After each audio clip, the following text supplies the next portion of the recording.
You are listening to the Bread is Rising Poetry Collective and Writer's Block Poetry Collective, recorded live in New Brunswick, New Jersey, for artists break the chains, global action to defend people's culture.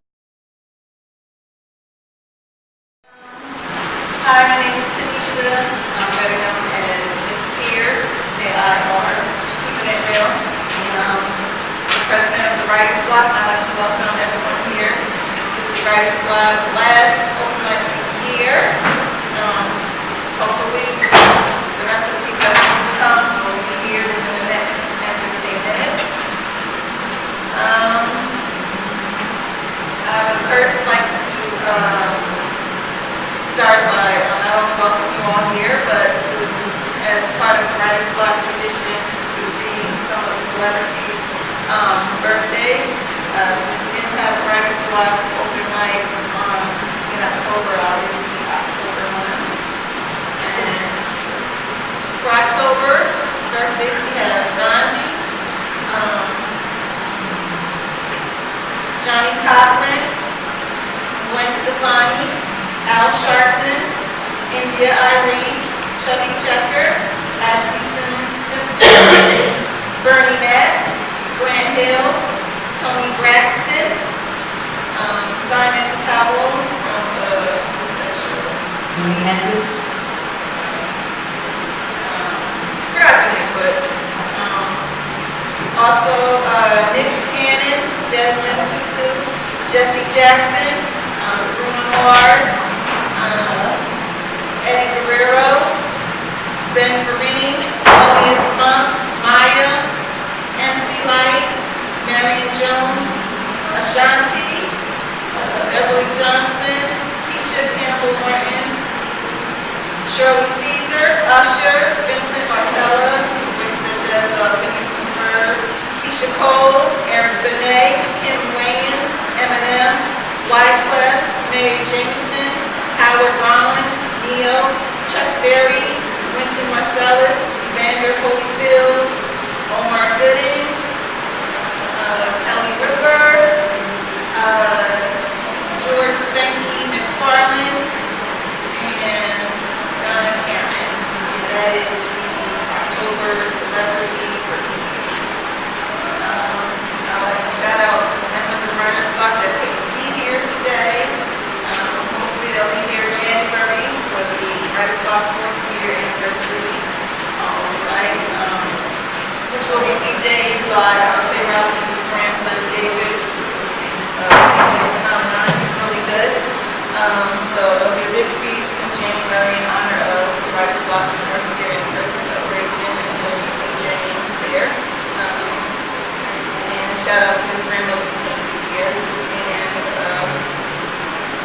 Deborah, the dictator Cheney, who, if it wasn't for her, I wouldn't be hosting the Writer's Block open mic. So I want to shout her out. She's with us in spirit. And now for the first person to go up, Writer's Block member Jacquees Armstrong. Hi, I'm Jacquees. This time of year is so full of just being with family and everything, so I picked out two poems about family that I have in my chapbook labeled Family. The first is called The Drive Down South.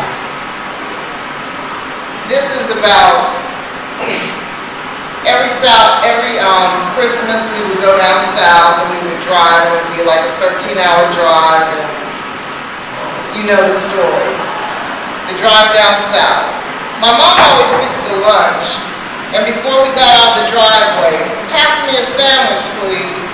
And everything was just fine before my brother came when I was 7.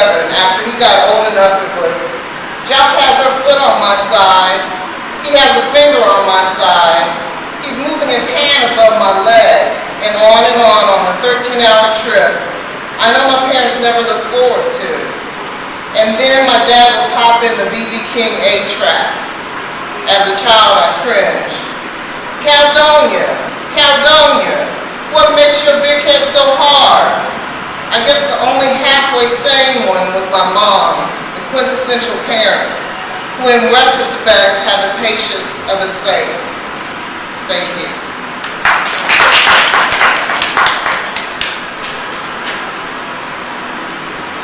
This next poem is about mainly my father's side of the family. It's called I Miss My Folks. This is my introduction. This poem is not very PC, so if you're squeamish, close your ears. I am not a vegetarian. I eat meat. I enjoy eating meat. I come from a long line of carnivorous souls. I remember the smell of homemade sausage, original Cole's recipe. Michael, she never said Michael. Go get me that pig. My brother, only 6, obeyed with no thought.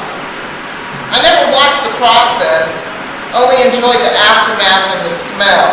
The smell of collard greens cooked with pork, green beans cooked with pork, lima beans cooked with pork, and of course pork cooked with pork. Of course I'm being facetious, we ate other things. But it's funny how you remember smells, like the smell of the fireplace after the fire's gone out, and the cold damp Alabama air, only shielded by quilts pieced together by the hands that made the sausage, picked and shelled pecans for the whole entire family, cleaned other people's houses. And I had this picture of my granddaddy on my dream board, sitting on the porch on his farm in the middle of nowhere, Alabama, in a sport jacket and hat, what I call country cool, like a Delta bluesman in between sets, days I won't see anymore. They're all gone now, have been for a while, tragically the end of an era. And now I'm the second oldest generation. Wonder what they'll write about me. Thank you.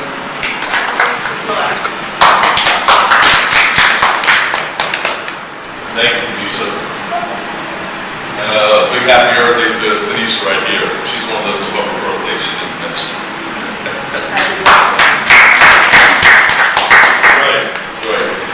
Again, my name is Angel. Just some information for the Brothers Writing Poetry Collective, long-time brother network of the Writer's Block Poetry Collective. It's always a pleasure and honor to be right here on this crowd in Brunswick, New Jersey, the city of poetry. And among other things, just want to share some other work we've been doing, just a lot of collaborating, just spreading conscious of the word. Brothers Rising, we've been together for 18 years come December. So myself and Carlos will be representing the Brothers Rising today. To share some of the words with you. And we know we'll be sharing many more times with Writers Block. And it's been a wonderful collaboration since it's almost a decade, actually, when I was taking these, correct? Almost a decade, okay.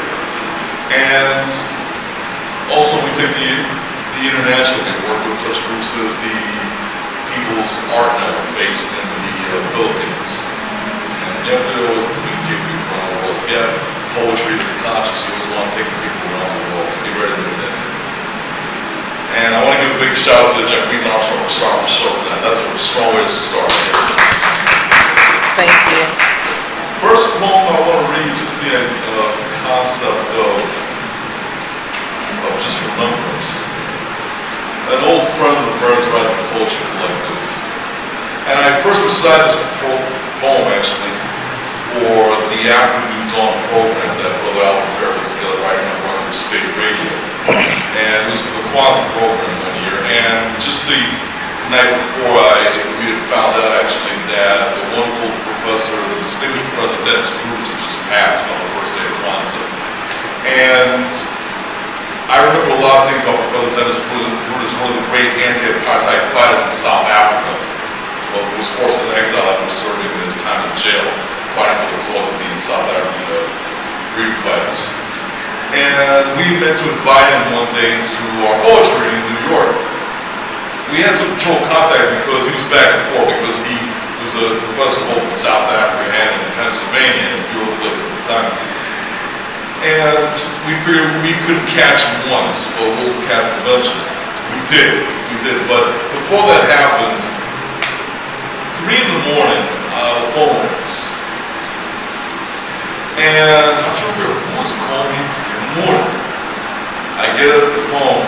Hello? Hello, this is Dennis Brutus calling from South Africa. And that was such a wonderful feeling that he wanted to pay us respect by calling us over to South Africa, and he couldn't make what he wanted to be joining us soon. And he did, and it was a real pleasure that he was with us. And I talked about this in this poem, 3 a.m. wake-up call, for distinguished Professor Dennis Brutus. Brother Professor, I can never forget that one very early morning when your greetings from overseas awakened me, but best of all, awakened my heart. What a humble giant among sages you are, to honor me to hear your wise tale. From the motherland, you could not join us then, but mercifully, we were there to see you again, dear friends, when you sat back with us and wrote your notes, taking pride in the presence of a young generation of poets among us. I said it, comrade, we listen to your words.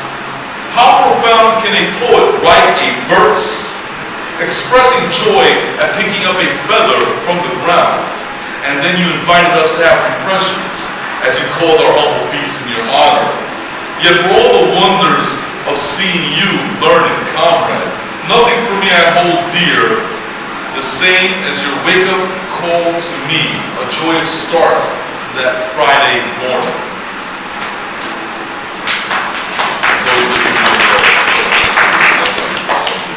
And thank you, Professor Dennis Brutus. I'll read one more poem and then we'll have a call and bring some more enlightenment for our remembrance. And speaking of remembrance, this is a poem I wrote from my experience going to London. We learned about this brother who led an uprising of workers, born in Jamaica and worked as a shoemaker in England. And this was in 1820, led a rebellion to overthrow the British monarchy at the time. And he was executed by hanging on May Day, May 1st, 1820. And there are people in London and England who celebrate the life of Brother William Davidson and for his workers' rebellion. And they call it the African May Day celebration. And as we know, May Day began celebrated as International Workers' Day, started in 1886 in Chicago, Illinois. Most people don't know that. It was right here in the United States, right in Chicago. So this is African May Day, a search for our roots to Brother William Davidson, the Afro-Antillean martyr of May 1st. Here is the day to remember the power and the sacrifice of all who struggle for the workers' right to rest, and the right to bread, and the right to freedom. We salute you, Brother William, a proud black shoemaker, for your uprising far from your Afro-Caribbean shores. You caught the fire when working people cried starvation. The criminal lords let out innocents' blood. You gave your life in a war of hunger against hunger by the Thames. Chattel slavery, wage slavery, two evils to you under the banner of industrial slavery. To them we raise a fist of oppressed humanity, pointed toward that day that the first child is born in a world without chains. Amen.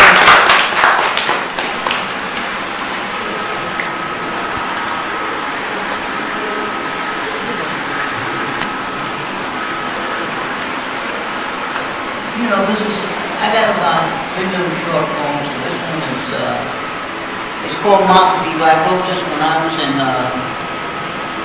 Baton Rouge, Vermont. Climbing up the stairways towards the top of Wassachusetts Mountain, surrounded with beautiful red leaves, as it spreads into the wonders of your very eyes, waterfalls, sunshines that glow with peace and harmony.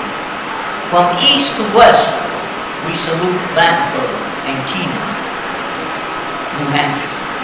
At this perfect time, you hear the strong presence of melodies of Charlie Mingus play Mystery in a victory chant, worthy of all praises at Mountain. The title of this one is called Afternoon. On this sunny afternoon on our annual ritual to the Glen Herd, this is in Yellow Springs, my college in which I went, my alumni, small little village in Ohio. Silence majestic of the deep woods, the overlasting hills, green valleys as we circle the mound in joy. The gentle air of Yellow Springs, seeds of tomatoes, kale, cabbage at the Antioch College farm. The continuous sounds of summer birds, pure rhythms of my favorite thing of John Coltrane's. Live like an old poetry legend and an endless laugh. Third, I dedicate this to Trevor Martin and many other people, which I entitled it for the many murdered people without names and Trevor Martin. Many people have been killed, not just Trevor Martin. Let's hope that he gets justice, but it's continually, it comes on every day, and in every community throughout the United States, including Canada and everything, somebody, a young man is always killed, or he kills himself because of the stupidity of his self-hatred, for not having the knowledge of himself, and his parents not teaching him the knowledge of himself. That's the key right there. I don't only blame the devil in blue, but I blame those fathers and mothers who didn't even bother to teach them because they believe that they're Dracula. They don't believe that they are human. They don't believe in themselves. They don't even believe in the beauty when they look in the mirror and say, yes, I am beautiful and I am proud. I'm not Frankenstein. Because people told them that. I won't say who it is. I'll just say the devil in blue or whatever. For the many murdered without names, Trevor Martin, what kind of dog do you serve, Mr. Killer George Cinnamon? With your fake and your pride foul. For your crumbling foundations as you shred ice on your ancient beliefs. As Brother Minister Malcolm said, that they make the criminal look like he's the victim, and the victim cries out that they make him look like a criminal. They make the victim looks like that he's the criminal, and the criminal is looked on as that he's the innocent fool. You cried loud in the American history book, 7 Days of Rainstorms. You could hear your brother, you could hear your son, your daughter, your mother, your sister, your grandmother, even your father. You could hear Sister Eleanor Bumper and brother Antonio Bias in the Bronx 25 years ago. This poem doesn't finish. This work doesn't rest. Let us carry our message into the street with love in your heart and soul. Our voices must be heard. No justice, no peace. No justice, no peace. From the eyes of the spirit of the burning fist, this poem continues. It survives the double cross of war, injustice, unemployment. Our vision is for peace and justice. We carry our words to our brothers, to our sisters, to strangers, to friends, and the blue spirit, as monsters of all kinds, must be destroyed, and in unity and strength. Thank you very much. One more time, applause for Rose Floor, Artistic Director and Founder, Brothers Rising Poetry Collective. Thank you, Angel and Carlos, all the way from New York, Brothers Rising Poetry Collective, Brother Networks and Brightest Love. One more hand for them, please. Okay,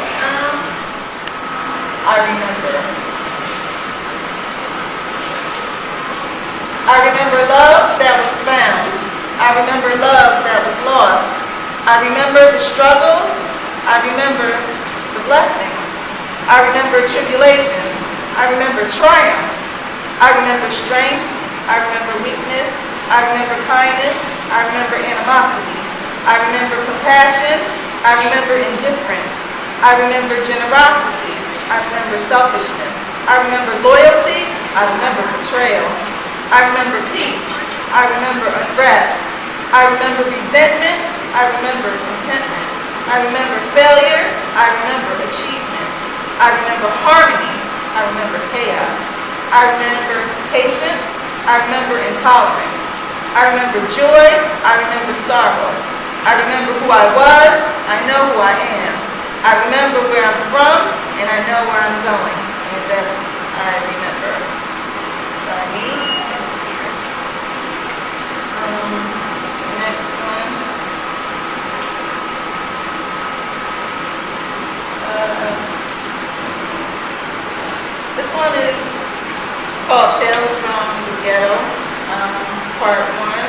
because sometimes I talk to the streets. I remember one time, Deborah Cheney and Kenny Lambert is not here. We were at Future Park, and we were on stage, and we were doing our poems, and nobody was paying any attention to us. We were walking around, we were being ignored. So I said to King, I said, I'm tired of these people ignoring us. So I'll make them hear us. So I think this is the poem I read that got their attention. And this is called Tales from the Ghetto, Part 1. There's 3 parts. There's Part 2 I did when MySpace was popular, and I did some other poems on there.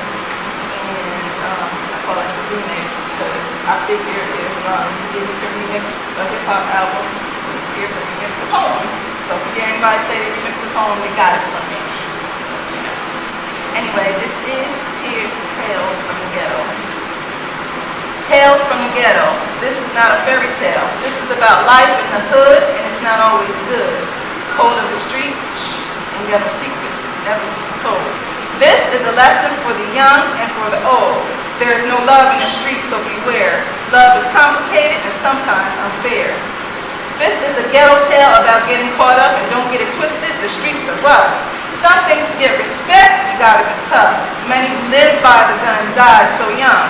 All this killing and bloodshed, terrible visions begin to come into my head. A young boy gets mixed up with the wrong crowd, the sounds of gunshots are very loud. As yet, another life is taken from just one bullet. His body lays in the street, and his so-called peeps are nowhere to be found. They left him alone, gone, without a trace. His eyes still wide open, the expression of remorse left on his dead face. His mother cries out, "That's my son!" And this is a war and a battle that was not won. And that was Tales from the Ghetto, Part 1. By me, it's here. So now, she will come up, my poetic Cheryl is done.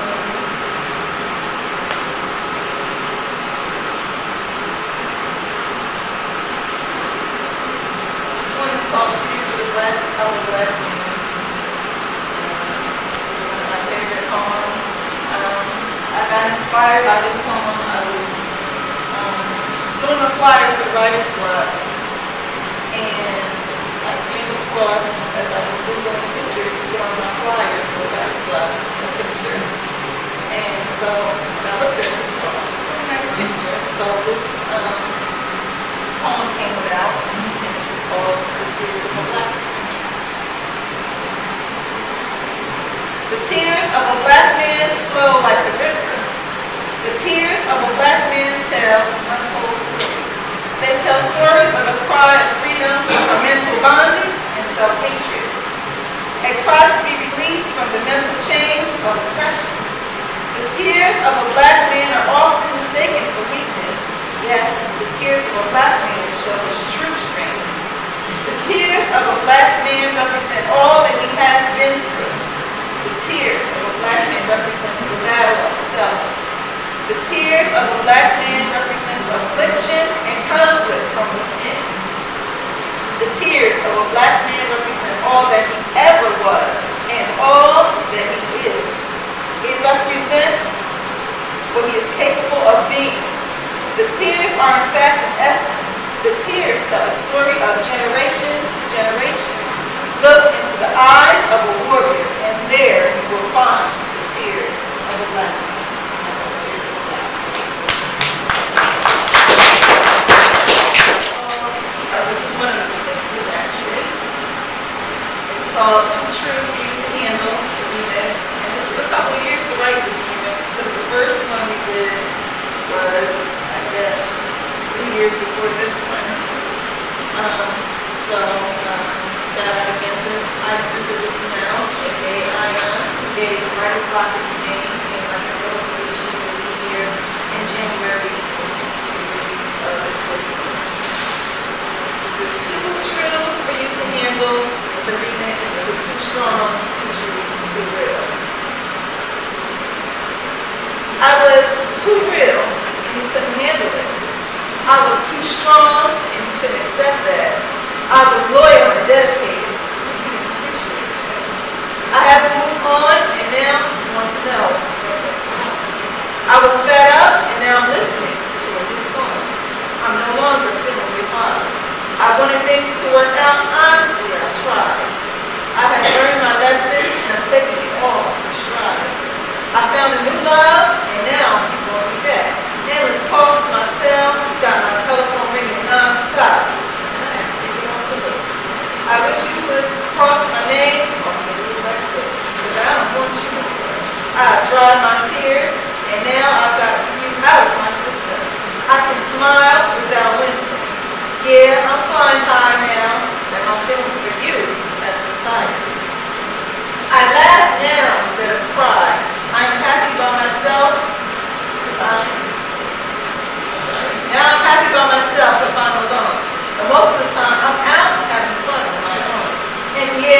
mean, how long did you have me wrapped around your little finger? You had me going up and down like a yo-yo. So many nights I felt like me. I was so sick and tired of these love songs.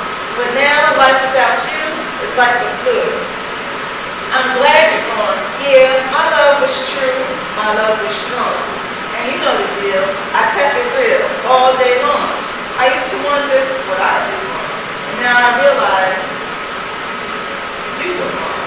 But you know how that go. I never noticed it right. And if I ain't had you to compare to, so how are you? And that was the remix to Too Strong, Too True. When my buddy was not here, I said, Can you hear me? yes. So I have to tell you a little story. This whole poetry thing for me started when I was 10 years old. And so maybe I'm 2 years older now. But anyway, you never know how you're going to arrive at a point. These two buddies of mine, we did what is it, People for Progress? People's Organization for Progress, yes. Okay. Yes. So that's an empowerment group up in the North Irvington area. And when I was in high school, I was in Somerville High. There weren't that many of us. Out of 283 that graduated, there were 20 blacks, 13 girls, 7 boys. So we had our own sense of empowerment back then. So it just brings it all to a focal point. I am a dentist by trade, but my application is poetry. And I'm trying to move that around to where I write poetry, and it has become a real, huge, important part of my life. So I went to the Geraldine R. Dodge Poetry Fest. And the last 2 times I went, I did an open mic reading, and that was it. I was determined to make this a part of that weekend for myself, because it's something I wanted to do. There's a lot of things that I had to do, but I said, I want to be a part of this. So I went in the morning, I did the open mic on Saturday. I was walking through the lobby just trying to experience it and to glean what I needed to from it. I'm walking across the lobby at NJ Pack, and Mr. Amiri Baraka was talking to somebody. I had my camera and I just turned around, pulled it out, took a picture. Remember that. So I didn't say anything to him. But on Sunday, I came back to do another open mic, and I wasn't able to because it got over early. So I walked back over, I said, I'm gonna get a bite to eat. And Mr. Baraka again walked past me, went to the bar to get a drink. I said, you can do this, girl. So what I did was I walked up to him, I said, can I buy that for you? It allowed me to sit down with him and speak to him. What you need to know about that experience is that the poets are pretty free. They have different venues, and you get to go one-on-one on top of them and speak to them and talk to them. Some, are a little aristocratic, but for the most part, they are listening to you too. So that was my PowerPoint. I had my chat book ready. I gave him my chat book. He said, you need to sign this for me. So I signed it. We had our little moment. For me, that was gargantuan, because one of the people that I revere very highly in poetry, I was able to make that contact. So from that experience, remember the photo that I took? I wrote this piece, I went back on the internet, and his publicist, I spoke with her because I said, now that I have this piece written, I want to present it to him. He and his wife were having a reading with some musicians the next week in Newark at a place called the Blue Mirror, which was a really lovely facility. If you all get a chance to, you should go there. It's small, it's intimate, but it's really wonderful because it's ours. So anyway, I went back and I presented it to him, and then this other piece that I wrote for some couples that I knew that really had this great sense of love. So I'm going to read both of them to you. But the one for Mr. Baraka, and I say Mr., we always want to use these first names like Barack or Obama, and we fail to give it the respectful nature that we need to for these people that are revered. So it's called Today, and it's written to Mr. Amiri Baraka, the conscience, the knowing one, who dares to speak for the least of us. There is a thought to be shared, and the griot knows. He was given to task to say it.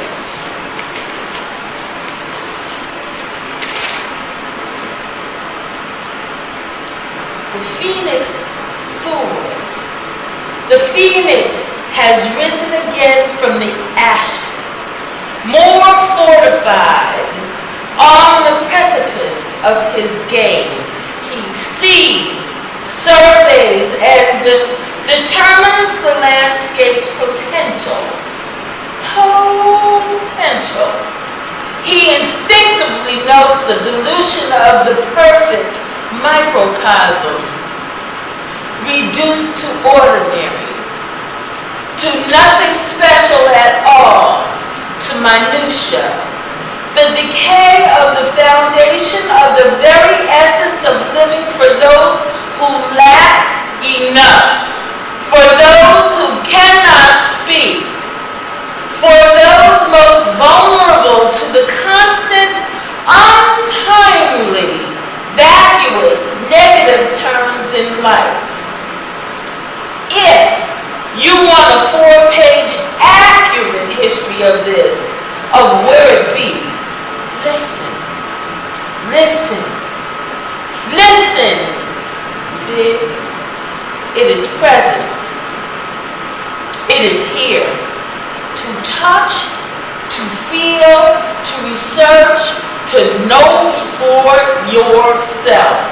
And like others chosen in the past, the knowing Newark native has been placed in the position to come again with a word about redemption of the forgotten lives of a victorious people, bringing forth to the conscience of the present a principled thought, emotion, refusing to be buried in the clay, rising above the pool of mediocrity to be redeemed for its worth, right here, right now, today.